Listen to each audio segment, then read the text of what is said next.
Hollywood once handed a director unlimited money, unlimited time, and unlimited trust. And the result did not just flop. It killed a studio, rewrote the rules of the entire industry, and pulled 11 careers down with it.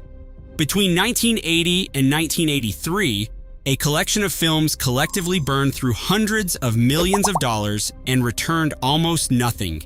Some carried the biggest stars in the world, some were driven by visionary directors at the absolute peak of their powers, and one was literally funded by a religious movement. A couple of them are now considered genuine masterworks. That is the part nobody ever mentions. Michael Cimino walked into United Artists in 1979 as the most powerful director in Hollywood, riding the momentum of The Deer Hunter, and United Artists handed him the keys to a sweeping Western epic about a real historical land conflict in Wyoming. The budget for Heaven's Gate started at around $11 million, which was reasonable enough for the scope being discussed. By the time Cimino wrapped production, the film had consumed $44 million and had not even reached theaters. You would think a director fresh off an Academy Award win would have operated with some restraint, but Cimino had none whatsoever. He reportedly demanded hundreds of extras be taught to roller skate for a single sequence, reconstructed an entire 19th century town in Montana, then tore it down and rebuilt it because the camera angle was not working. Certain days on set were reportedly referred to internally as practice days, which meant no usable footage was being filmed and the studio was paying for every hour of it. United Artists screened the work print in November 1980. Critics dismantled it, and Vincent Canby at the New York Times called it an unqualified disaster. The studio pulled it within days, released a truncated version a few months later, and watched audiences ignore that version too. Heaven's Gate earned approximately $3.5 million domestically against that $44 million budget, with both figures nominal and unadjusted for inflation, drawn from studio-era reporting and best treated as estimates. The loss was catastrophic by any measure. United Artists, the studio co-founded by Charlie Chaplin, Mary Pickford, and Douglas Fairbanks, was sold shortly afterward, ending 60 years of history because of a single production. Here is where it gets genuinely strange though. Cimino's restored director's cut, running 216 minutes, screened at the Venice Film Festival in 2012 and received something close to a standing ovation, with critics who had buried it in 1980 reassessing it entirely. The film that killed a studio now sits on the Criterion Collection. John Hurt, incidentally, was kept waiting so long during production that he departed, filmed The Elephant Man for David Lynch, and returned afterward, using the downtime considerably better than Cimino used the budget. Heaven's Gate did not just fail commercially, it ended the director-driven era of the 1970s overnight. Speaking of money thrown directly into the ocean, two films from this period share a segment because their stories rhyme in a deeply uncomfortable way. Ray's The Titanic, released in 1980, was produced by Lou Grade's ITC Entertainment and starred Jason Robards, Richard Jordan, and Alec Guinness in a Cold War adventure built around the salvage of the sunken liner.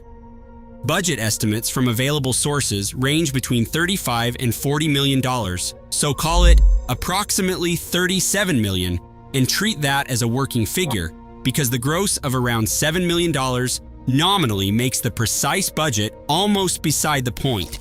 The production constructed a 55-foot model of the Titanic, built a 10 million gallon tank in Malta specifically to film it, and added roughly $6 million to the costs in the process. Lou Grade, one of the most experienced producers in the business, later remarked that it would have been cheaper to lower the Atlantic. And that wasn't a joke, that was a man reading the receipts. The 55-foot model was abandoned in Malta after filming, rusted beyond recovery following storm damage in 2003, a monument to hubris. Inchon is somehow worse. Directed by Terrence Young and released across 1981 and 1982, depending on the territory, it starred Laurence Olivier as General Douglas MacArthur, and recreated the Korean War battle on a budget of approximately $46 million. Total gross was approximately $5 million nominally, with figures sourced from filmsite.org and best treated as estimates. The net loss approached $40 million, and some inflation-adjusted estimates pushed the damage above $100 million, though methodology varies enough that figure warrants caution. The production was partly funded by the Unification Church, Reverend Sun Myung Moon's organization, which generated considerable controversy even before a single screening. Not even Laurence Olivier and $46 million could move audiences to show up. Two films, combined nominal losses pushing $80 million, zero lasting cultural footprint between them. This one's genuinely sad because both films were deeply ambitious and neither deserved quite the punishment the market delivered. One from the Heart, released in 1982, started as Francis Ford Coppola's attempt to rebuild after the grueling production of Apocalypse Now. The plan was small, a $2 million musical set in Las Vegas, quick and contained, designed to prove he could still make films without destroying himself in the process. Then Coppola's ambition took over, the budget climbed to $26 million, Columbia Pictures released it, and the film grossed approximately $697,000, not $697 million. $697,000, which represents one of the worst budget-to-gross ratios in Hollywood history by any reasonable calculation. Zoetrope Studios, Coppola's revolutionary production company, collapsed under the weight of it, and he spent years directing commercial work to service the debt. The man responsible for The Godfather and Apocalypse Now was reduced to films for hire because he could not contain the scale of his own vision on a Las Vegas musical, and there is a specific kind of tragedy in that sentence. One small footnote worth noting. Composer Tom Waits met his future wife Kathleen Brennan during production, so something genuinely good came out of it. Pennies from Heaven, also released in 1982, told a parallel story of artistic vision colliding with audience indifference. Herbert Ross directed Steve Martin in an adaptation of Dennis Potter's celebrated BBC drama, a dark musical set in Depression-era America, with a budget of $22 million and a nominal return of approximately $9 million, though the exact gross is difficult to confirm from a single reliable source. MGM absorbed the loss. Martin had spent 8 months training to tap dance for the role. Christopher Walken delivered what many consider among his finest screen performances, and the film collected 3 Academy Award nominations without winning any of them. You'd assume a Steve Martin film in 1982 was a guaranteed commercial proposition, but audiences simply refused to meet it halfway. Both films follow the same arc: genuine artistic ambition, institutional financial backing, complete rejection at the box office, and a quiet, critical reassessment that arrived several decades too late to help anyone involved. On June 25, 1982, 2 films arrived in theaters simultaneously that would later be regarded as among the greatest science fiction films ever produced. Both of them flopped. Blade Runner, directed by Ridley Scott and starring Harrison Ford, Rutger Hauer, Sean Young, and Daryl Hannah, carried a production budget of approximately $30 million. The opening weekend returned $6 million, which looked passable, but then E.T. and Star Trek II dominated the summer, and Blade Runner dropped out of theaters quickly. Total domestic gross landed at approximately $27.5 million nominally, with some sources citing a slightly higher global figure, around $41 million. The conflict between those numbers is worth flagging because neither version ends with a clear profit story. The studio had pushed for a narrated version with a more conventional ending. Ridley Scott resisted throughout production, and the tension between those two visions contributed to a film that confused audiences expecting something closer to a mainstream science fiction adventure. John Carpenter's The Thing, meanwhile, starred Kurt Russell as the leader of an Antarctic research team confronting something that could not be reasoned with or trusted. The production budget was approximately $15 million. The nominal return on its original release was approximately $19.5 million, which looks like a mild surplus until you factor in marketing and distribution costs, at which point the film becomes a clear disappointment against what the studio had anticipated. Critics responded harshly, Audiences were in an E.T. frame of mind that summer, and Carpenter's vision of alien contact as existential dread found almost no commercial traction. Both films now occupy permanent positions in the canon. The Thing is cited regularly as Carpenter's finest work, and Blade Runner's Final Cut, released in 2007, is considered the definitive version of the film, which also produced a sequel in 2017. The distance between their original reception and their current reputation is about as wide as any gap in Hollywood history, and they share it together because they bombed on the same afternoon. 4 more films, 4 more specific flavors of financial pain, each arriving with genuine credentials and leaving with nothing. Can't Stop the Music, released in 1980, starred the Village People in a semi-autobiographical musical produced by Alan Carr, with a budget of approximately $20 million against a total nominal gross of around $2 million. The film collected the inaugural Golden Raspberry Award for Worst Picture at the 1981 ceremony, which is a distinction of sorts. There is a particular comedy in a film titled Can't Stop the Music that was stopped decisively by audiences before the first week closed.